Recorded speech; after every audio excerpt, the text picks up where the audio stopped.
안녕하세요. 오늘은 그 잠과 꿈의 비밀 제 2편을 하겠습니다. 전번 시간에 에, 이어서 하겠습니다. 코로나 얘기, 코로나 백신 얘기, 영리 김운동갑을 뭘 얘기를 했지?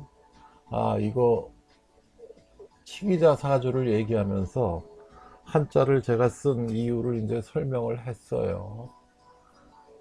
명리 얘기를 잠깐 한 1분 정도만 더 하면 이게 그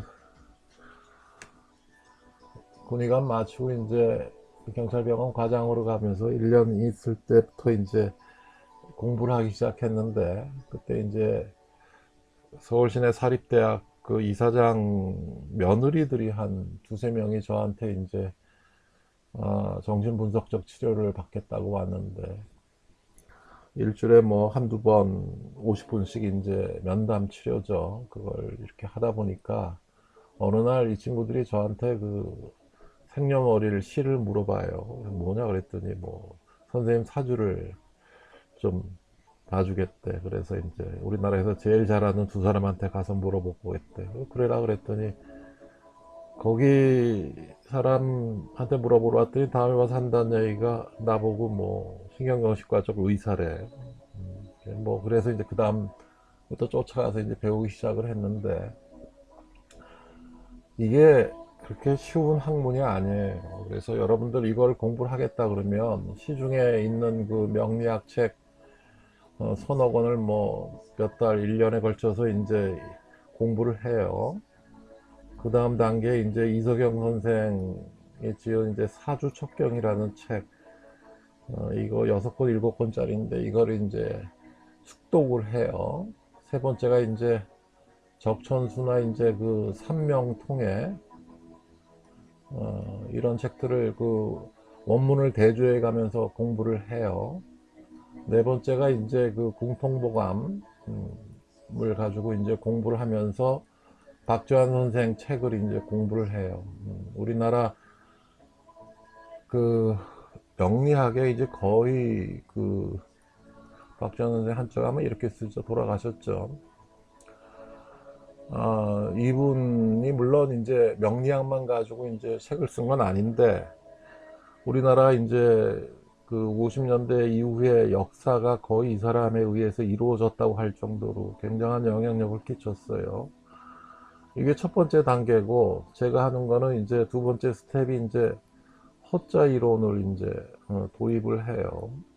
이게 어떤 성패나 진급이나 뭐 이런 거, 승진이나 국회의원 선거 이런 거 할 때 굉장히 알기가 쉬운 거예요. 세 번째가 이제 그 기문동갑을 도입을 해요. 기문이죠. 기문. 둔갑. 이거를 이제 1번, 2번, 3번을 이제 종합해서 이제 얘기를 하는 건데, 이 과정이 제가 공부한 역사에 의하면 이게 의과대학 들어가서 전문의 따는 것만큼 공부를 해요. 오히려 이거보다 더 골치 아픈 그런 과정들이 많은데, 왜냐하면 현대의학이라고 달라가지고 제대로 된 스승 찾기가 힘들어요. 그리고 중간중간에 이게 실습을 해야 돼요. 이게 맞나 안 맞나. 허스름한 옷 입고 전문이라는 걸 숨기고 의사라는 걸 숨기고 사람들 사주를 봐주는 거예요. 맞나 안 맞나. 이런 과정도 필요하고 그래요. 요새는 이런 거 안 하죠. 저 요새 이거 봐달라고 그래도 안 봐주죠. 귀찮아서. 그 다음에 조루약 그 600억 그 형사 민사 소송 걸린 얘기를 했고, 이제부터 이제 본격적으로 시작인데, 그 다음에 잠이란 얘기를 했고, 슬립 스테이지에 대해서 말씀을 드렸고, 알파, 베타, 세타, 파, 델타파까지 이제 말씀을 드렸고, 뇌검사를 전번 시간에 여기까지 하다가 이제 그만뒀을 거예요. 뭐까지 얘기했노? 그러니까는 정신과 신경과의 그 분리, 그 다음에 이제 뇌파 검사라는 게 간질이라는 경련성 질환이라는 게 그 경계선상에 놓여 있다는 거고, 해부 병리학적으로 이제 이상이 안 나오는데 뇌파상에서만 이상이 나오는 거. 그 다음에 두통에 대해서 잠깐 말씀을 드렸죠. 긴장성 두통과 이제 편두통에 대해서 이제 말씀을 드렸고, 그 다음에 정신약물학에 대해서 이제 말씀을 드렸었고, 그 다음에 석사 박사 과정이 그게 만만한 게 아니라 힘든 과정이라는 거 말씀을 드렸고, 그 다음에 브레인 시티 뇌경색에 대한 경우에 대해서 이제 말씀을 잠깐 드리다 말았죠. 그래서 뇌경색인 경우에는 중풍하고 뇌경색하고 뇌출혈이 있는데, 뇌경색인 경우에는 그 CT에 안 나와요. 대개 12시간, 24시간까지는 CT에 안 나오기 때문에 MRI를 찍어야 된다는 말씀을 드렸었고, 그 다음에 뇌경색에 대해서 TIA라고 있어요. 이게 단계가 있는데, 그 다음에 RIND, 그 다음에 이제 그 세레브랄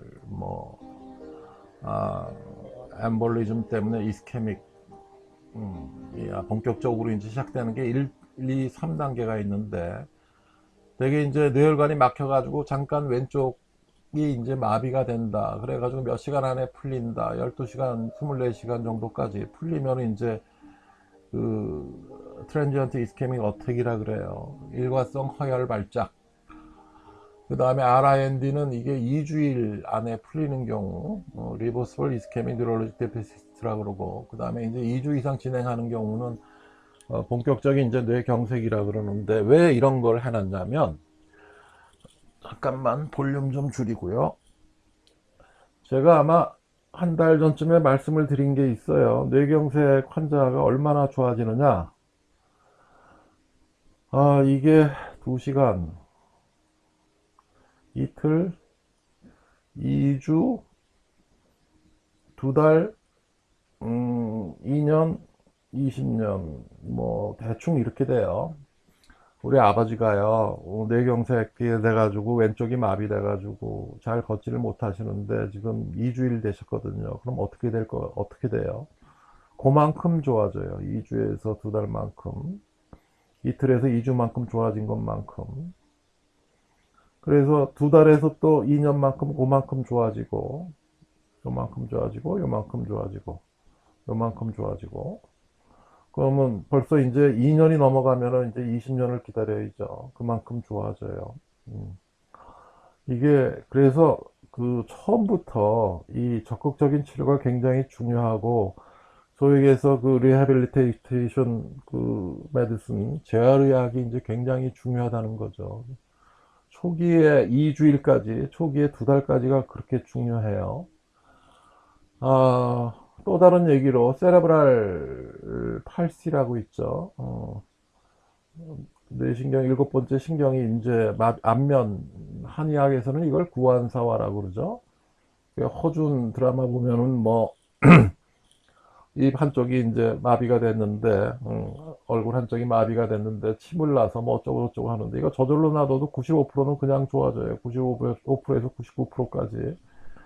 나머지 1, 2%가 문제인데, 이것 때문에 이제 부작용을 우려를 해서 스테로이드 치료를 이제 하고 그러는데, 이게 침을 놔서 좋아진 게 아니에요, 여러분들. 그 한의학에서 무슨 뇌출혈이나 뇌경색 환자가 한약 먹고 좋아졌다고 주장하는데 침 맞고 저절로 좋아지는 거예요, 이거는. 그게 이제 부작용 막기 위해서 이제 다른 약들을 이제 주는 거죠. 이런 측면이 있어요. 그 다음에 MRI가 제가 88년도인가 이제 서울대병원에 처음 이 테스트를 한가 이제 그게 이제 설치가 돼서 환자를 보기 시작했다 그렇고, 브레인 시트를 하면 82년 정도밖에 안 됐죠. EEG는 이제 1950년대부터 이제 쓰기 시작을 했고, 제가 그 뇌파 공부하는 게 굉장히 힘들었다 그러죠.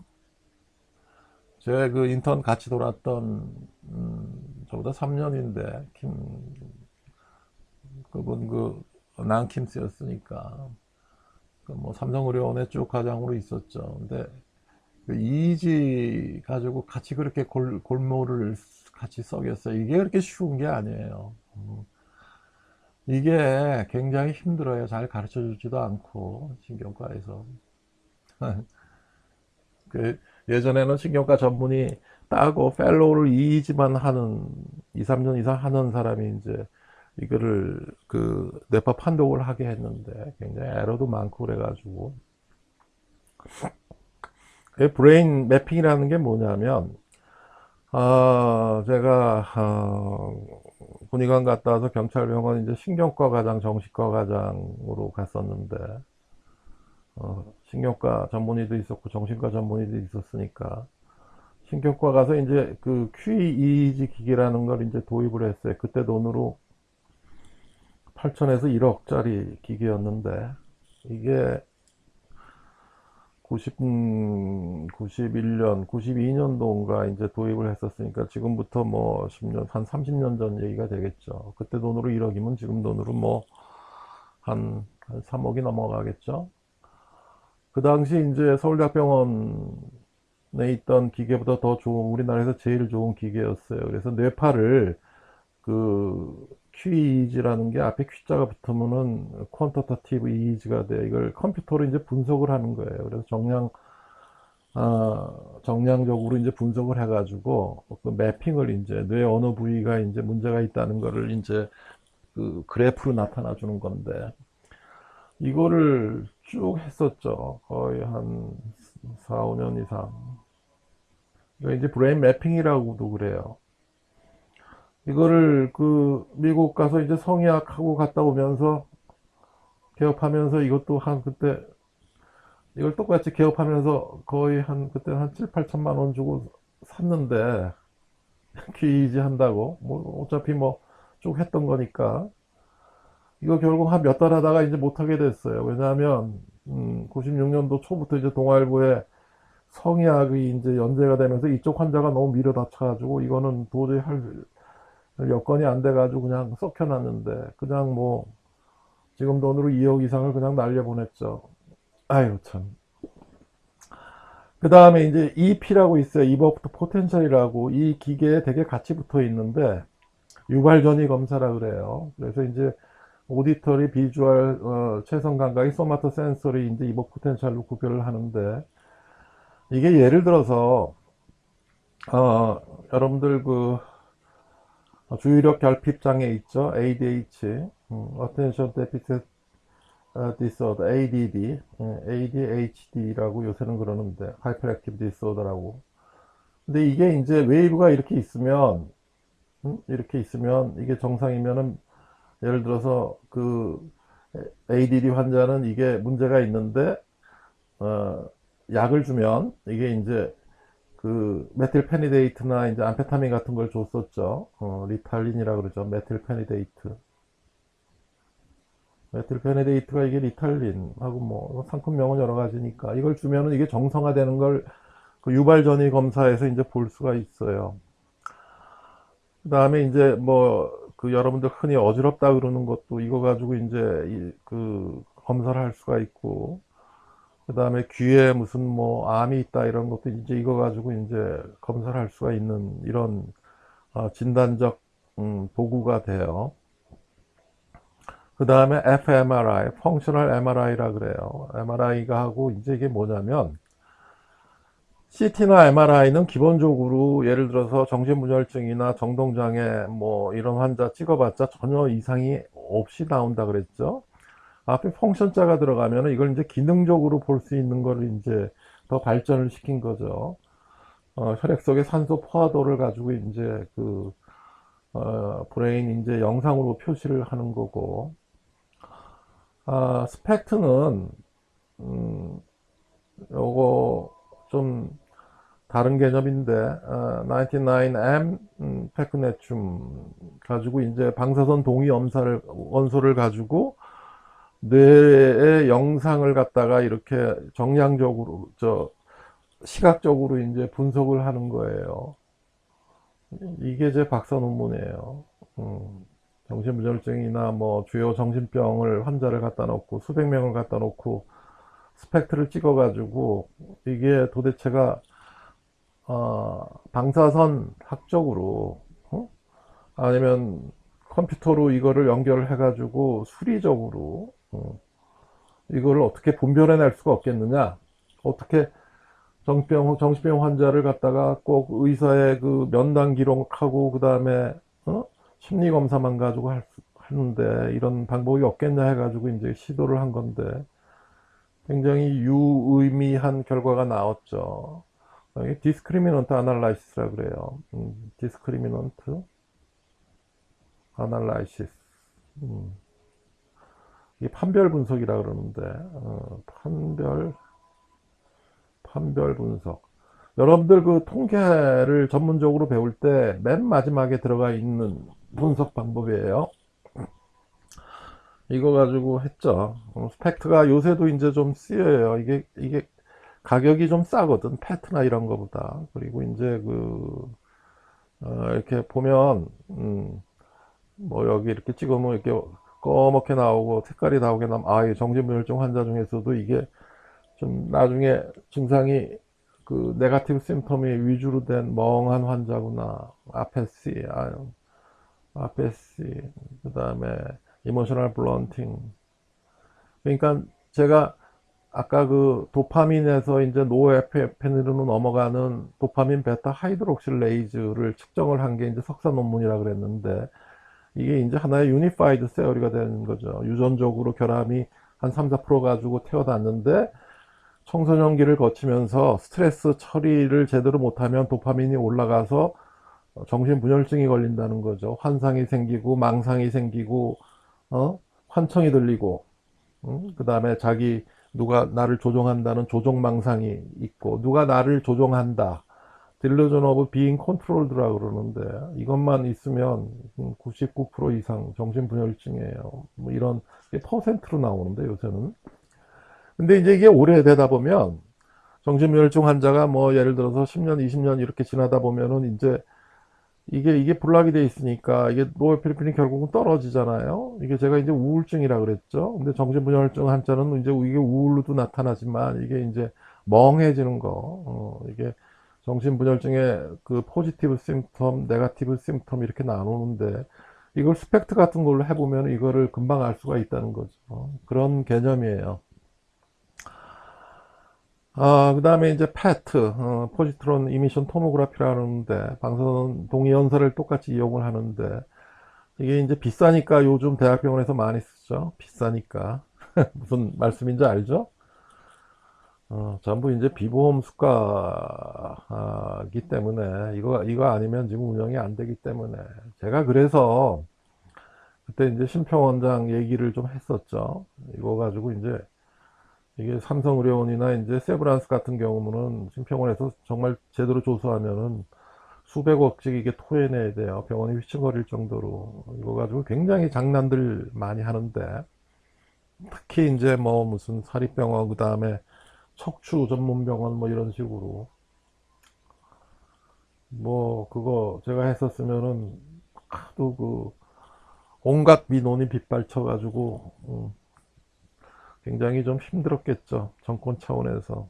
제가 청와대에 낸 게 박근혜 대통령 있을 때 의료보험 수가를 3분의 1로 줄일 수가 있다고 이제 얘기를 한 거예요. 의료보험 수가를 3년 안에 3분의 1로 줄이겠다고 이제 내놨었는데, 그때 이제 몇 년 전에 우리나라 의료비가 55조예요. 순수한 의료비만. 그때 뭐, 나머지 이제 무슨, 복지 비용으로 나가는 거가 이제 몇십 조, 한 30조가 더 되는데, 우리나라 그때 총 1년 예산이 365조 정도 됐어요. 엄청난 거가, 이게 지금 장난질, 응? 한다고 이제 그걸 쓰이고 있더라고. 그래서 3분의 1을 줄이겠다. 도대체가 어떻게, 예를 들어서 의료비 나가는 구조를 이제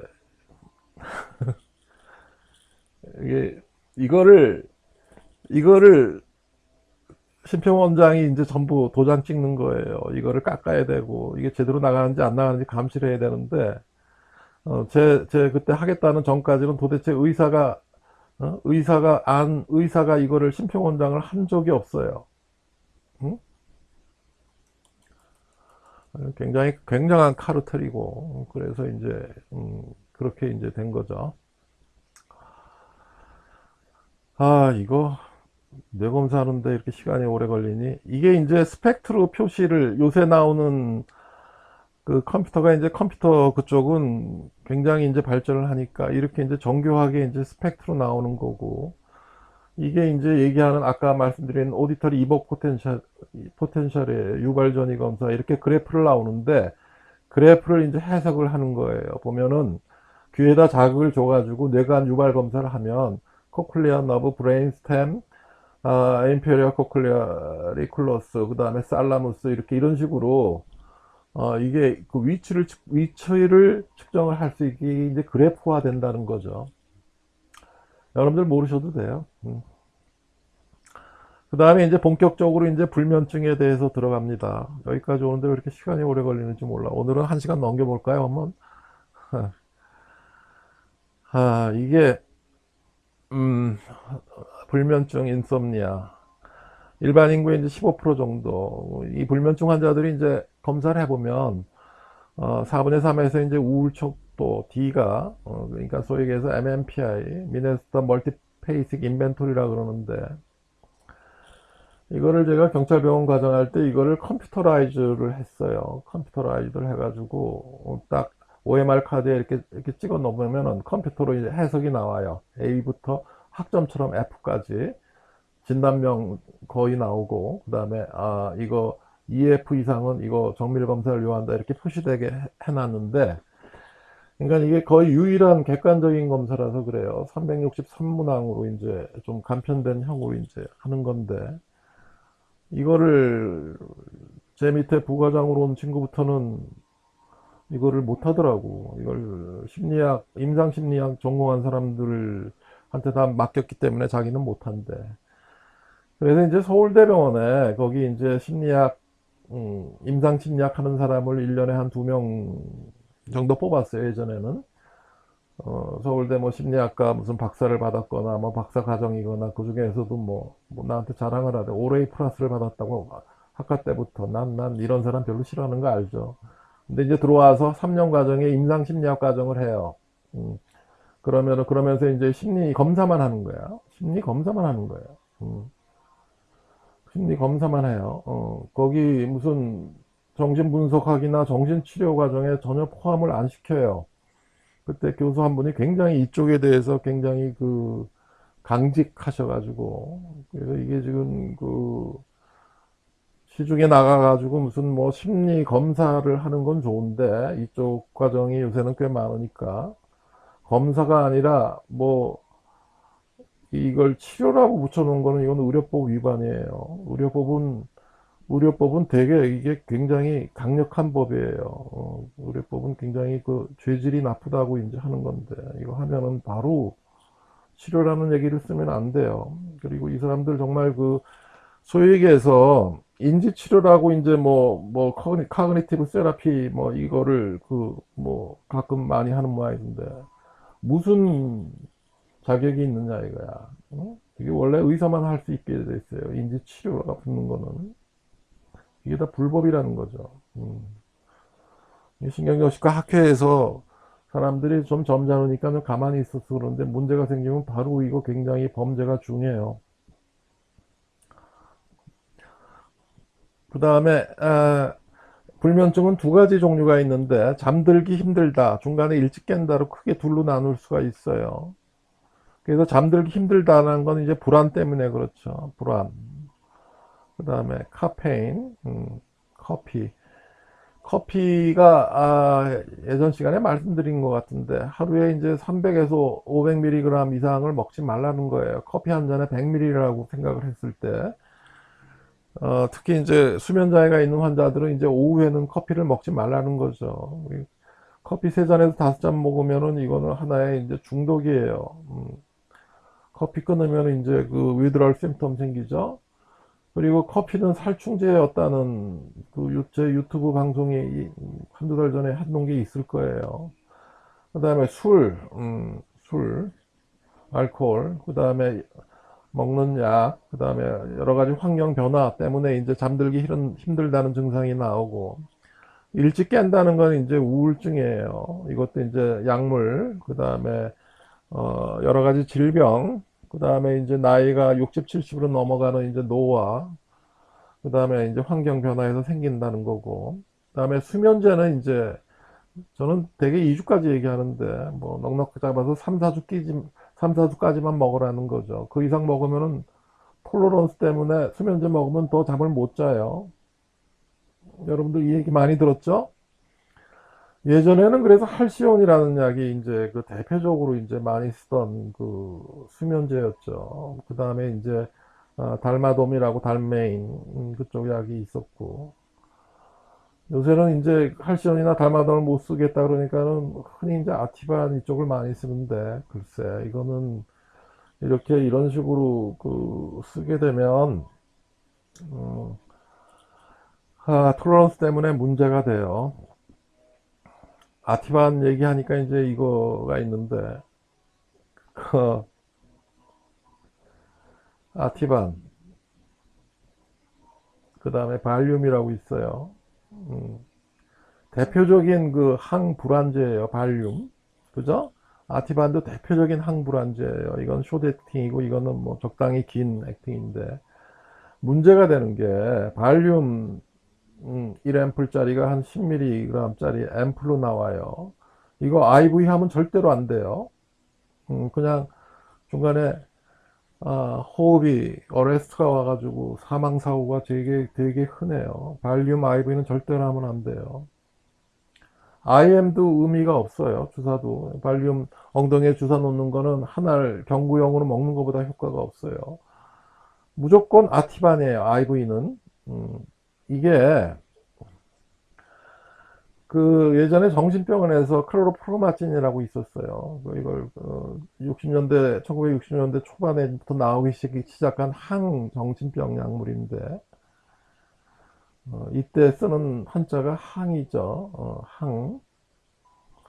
향정신병 약물을 금지한다 할 때 향은, 이거는 향정신병 약물은 대개 이제 항불안제를 얘기를 하는 거고, 이거는 지금 한 1년 반, 2년 전부터 이거 모든 걸 갖다가 우리나라에서 이게 통제를 해가지고 사람 주민등록번호를 이제 보고를 하게 돼 있어요. 한 달에 한 번 이상. 모든 항불안제는 굉장히 쓰기가 좀 까다로워졌고, 이거 저것 때문에 그렇죠. 그 성형외과에서 마취제 할 때 쓰는 그것 때문에 그러는데, 그래서 하여간 그 아티반 IV를 하면은 이거는 문제가 없어요. 그래서 이제 그 난폭한 환자를 다룰 때, 그때는 이제 예전에는 이 클로로프로마친 세파민 그 50ml, 25ml 주면 그냥 엉덩이 주사 놓으면은 그냥 조용해졌는데, 이걸 못 쓰게 돼 있어요, 지금. 난 이유를 모르겠어. 이거 지금 한 2000년 초기부터 구할 수가 없게 됐는데, 어떻게 통제를 하라고. 그러니까 할로페리돌이라는 약 주사 아니면 아티반 주사 두 개만 가지고 이제 컨트롤 하는 건데. 그 다음에 기면증이라고 나콜랩시. 아, 책상에 있다가 푹 꼬꾸라서 자요. 그걸 이제 기면증이라 그래요. 나콜랩시. 그래서 이거는 슬립 어택, 슬립 파랄라이시스, 카타플렉시, 히프나고직 할루시네이션, 이게 다 있어야 이거를 진단을 내릴 수 있는 거고. 나 이 환자이 지금 신경정신과 의사하면서 45년 동안, 45년 됐나? 아니지, 40년 정도 됐죠. 레이던트부터 따지면 40년 동안에 환자 두세 명밖에 못 봤어요. 드문 병이고, 수면 과다증은 클라인 레빈 신드롬, 픽 위키니안 신드롬, 이런 게 있어요. 생리랑 연관돼 가지고 거의 없어요, 이 환자. 책에는 이렇게 써 있다는 거죠. 기본적으로 써 있어서 써놓은 거예요. 여러분들 뭐 기면증 환자는 꽤 많겠다, 그죠? 이거보다도 그 몽유병 있죠? 몽유병은 무지 많아요. 이거는 같이 자다가 어떤 친구가 막 정신없이 돌아다녀. 자기도 아무것도 모르고 눈 감고, 이런 환자는 5에서 10%, 15%까지 있어요. 이건 무지 많아요. 몽유병은. 서만블리즘. 그 다음에 슬립 아프네아, 이것도 꽤 많죠. 10초 이상의 호흡 정지가 30회 이상인 경우. 그 다음에 나이트 테러, 애들이 소리 지르면서 깨어나요. 수면 초기에 일어나고, 이거는 애들 중에서 1에서 3%라는 거고, 스테이지 4에 일어난다는 거예요. 나이트 테러. 그 다음에 나이트 메어. 나이트 테러는 깜짝 놀라서 이제 소리 지르면서 일어나는 거고, 이거는 말 그대로 악몽이죠. 렘 슬립에 일어나죠. 드림 슬립. 제가 디슬립이라 그랬죠.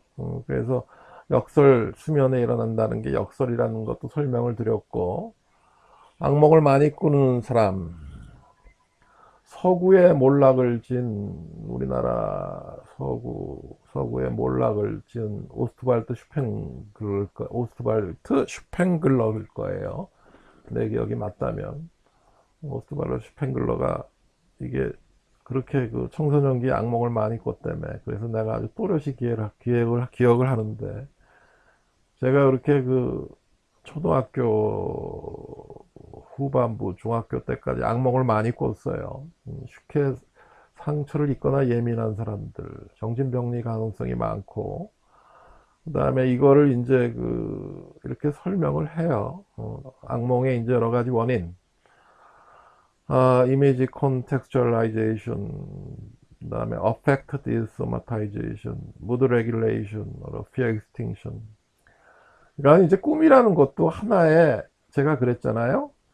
그 저기 뭐야, 도파민이나 이제 노에프네프린을 이제 생성을 하는 몸에서 과정에서, 다시 얘기하면은 뇌의 10에 15승 되는 신경 조직을 다시 이제 시냅스 하는 과정에서 이제 흘러 넘치는 거가 이제 처리하는 과정이라 그랬죠.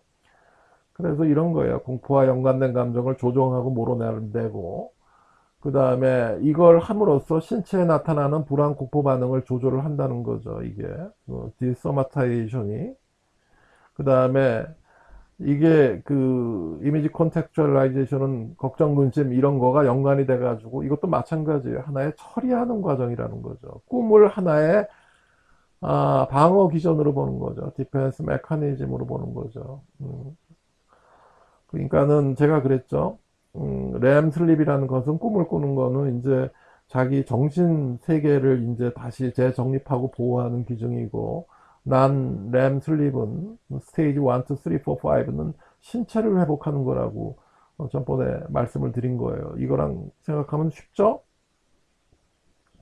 그 다음에 목류병 얘기가 나오네요. 서암블리즘이 초등학교 15%에서 스테이지 3, 4에 일어나는 거고, 성인인 경우에는 이제 이게 문제가 되는 게 정신분열증일 가능성이 3분의 1 이상이나 된다는 거죠. 그 다음에 슬립 토킹도 많죠. 이게 적어도 40% 이상에서 슬립 토킹이 되고, 이가는 친구도 많고, 야뇨증도 되게 많은데 이제 난 램에서 일어난다는 거고, 치료는 항우울제 플러스 항불안제. 항우울제 이미프라민 한 알, 25ml짜리 한 알이면 돼요. 성인. 애들은 이제 체중에 비례해서, 그거보다도 이제 신체 표면적에 비례해서 좀 적당량을 줄여서 주면 주고, 성인인 경우에는 25ml에서 한 알 반, 37.5ml면 악몽이 다 없어져요. 그러니까 램 슬립에 문제가 생기는 거, 이거는 항우울제, 그 중에서도 대표적으로 이제 이미프라민 가지고 조절을 할 수 있다는 거죠.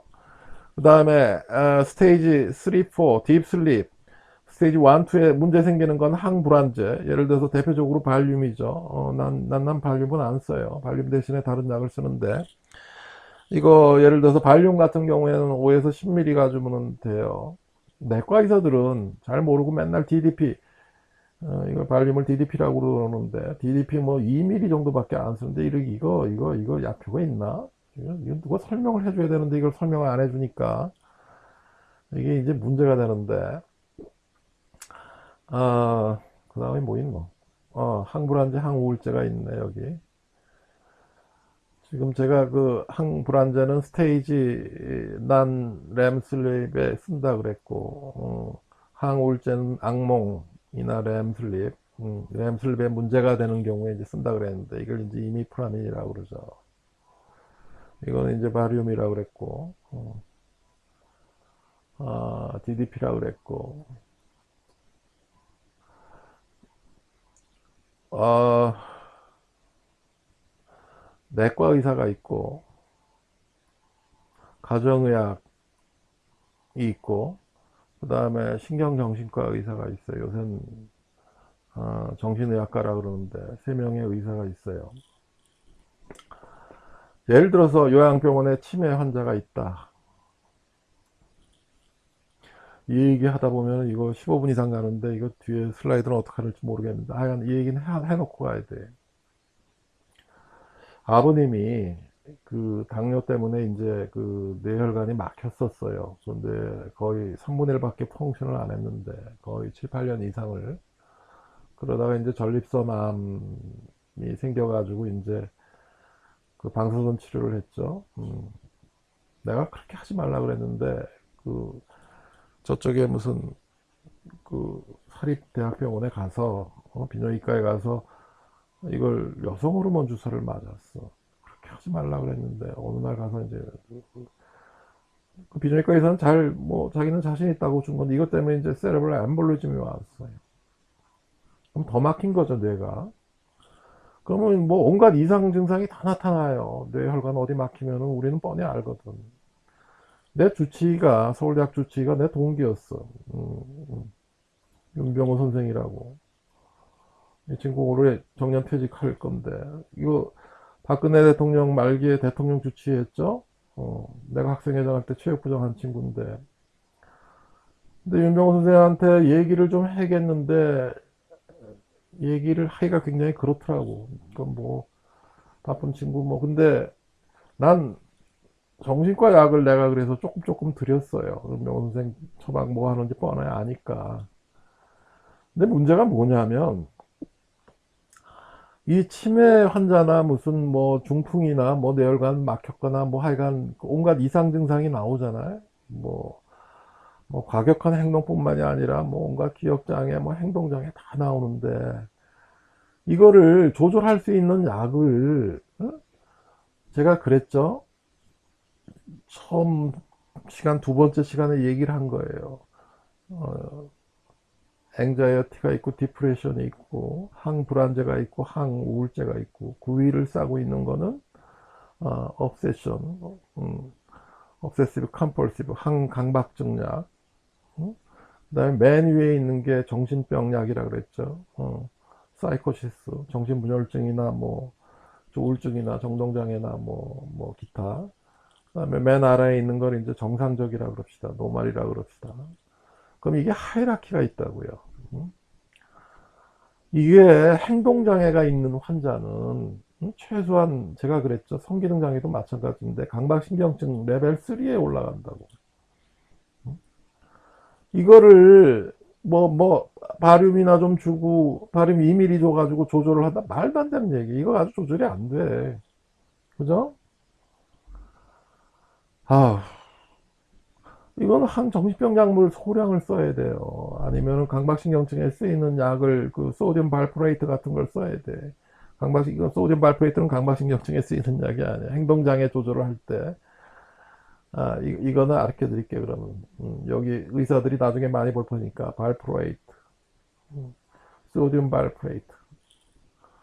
이 약을 쓰세요. 여러분들. 이거 원래 간질제로 쓰이던 약이죠. 이게 원래는 항간질제로 쓸 때는 1800에서 2400ml 정도 쓰는데 한 알에 300ml도 있고 뭐 500ml도 있는데 이걸 이렇게 보통 환자한테는 간질 목적으로 쓸 때는 이걸 쓸 필요가 없고 그 행동 조절이나 예를 들어서 하다못해 성역 과잉증이나 하다못해 뭐 이런 행동을 조절할 때 이럴 때는 약하게는 450ml, 600ml, 750ml 정도면 충분해요. 300ml짜리 한 한 알 반 정도면 하루에 한 번. 충분히 조절이 돼요. 사람들이 굉장히 얌전해져요.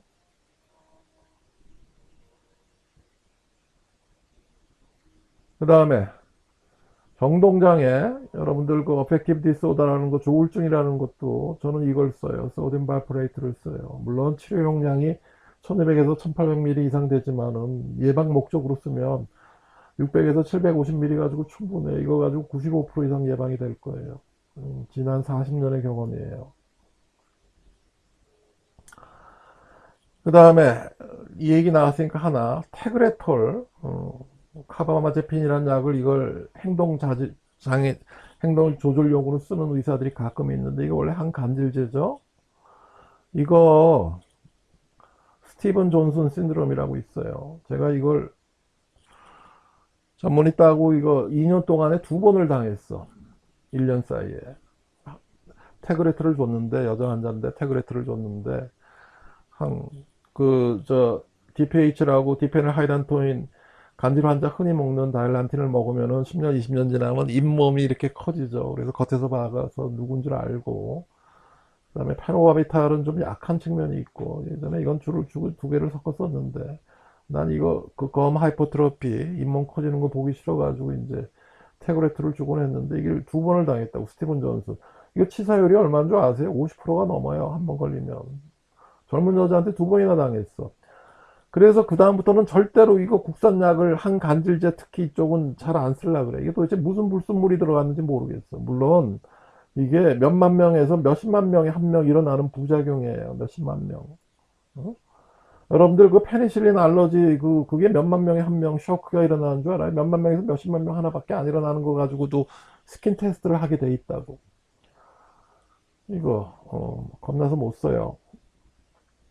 이 테그레톨이 이게 굉장히 이상하게 정신과 환자한테는 굉장히 좋은데 이런 식의 간질 환자한테는 난 이거 굉장히 문제가 있더라고. 이거 어디까지 얘기했노? 항불안제, 항우울제 얘기하다가 그 다음에 이미프라민 하나를 주라 그랬고 발륨 얘기하다 그랬고 항불안제하고 항우울제는 다음에 시간이 있으면 이거 몇 시간 의사들 대상으로 강의를 할 거예요. 가정의학 대상으로. 왜냐하면